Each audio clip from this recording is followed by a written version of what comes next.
रहीम अस्सलाम वालेकुम नाजरीन, आप देख रहे हैं SNN TV और मैं हूं मतीउर रहमान। नाजरीन, बात शुरू होती है 25 दिसंबर 1876 से, जिस दिन तारीख़ ने जन्म लिया कराची में एक बच्चा पैदा हुआ। कौन जानता था कि जब वो तालिब इल्म होगा तो मेहनत और मशक्क़त में उसका कोई सानी न होगा। अरे कौन जानता था कि जब वो वकील होगा तो बातिल के ऐवानों में लर्ज़ा तारी होगा। अरे कौन जानता था कि जब वो सियासत में कदम रखेगा तो उसकी गोंद से हिंदू थर थर कांपेंगे। ये हमारा कायद था। अब नाजरीन, मजबूर होकर मैं अपने कायद से यही कहूँगा, ए मेरे कायद, देख इख्तिदार के भूखे भेड़िए किस तरह आपके मुल्क की बोनियां नोचने में मसरूफ़ हैं। ए मेरे कायद, देख मिलत वाहिदा की वहदत को किस तरह पारा पारा किया जा रहा है।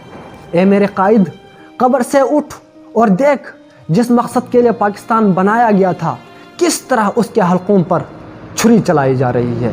एक तरफ से उसके नारे लगा लगा कर उसे जिंदाबाद कहा जा रहा है और दूसरी तरफ उसके तमाम कदरें मलियामेट की जा रही है।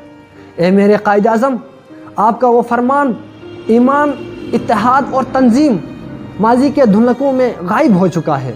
अब आपकी कौम पैसे की पैर और उसके हुसूल में फ़कीर हो रही है। ए मेरे कायद आज़म, मैं इस उजड़े गुलिस्तान का नाला मतीउर रहमान हूँ, इसलिए आपका पैगाम इस कौम के गोशे गुजार करता हूँ। शायद कि किसी दिल में उतर जाए तेरी बात, शायद कि किसी दिल में उतर जाए तेरी बात।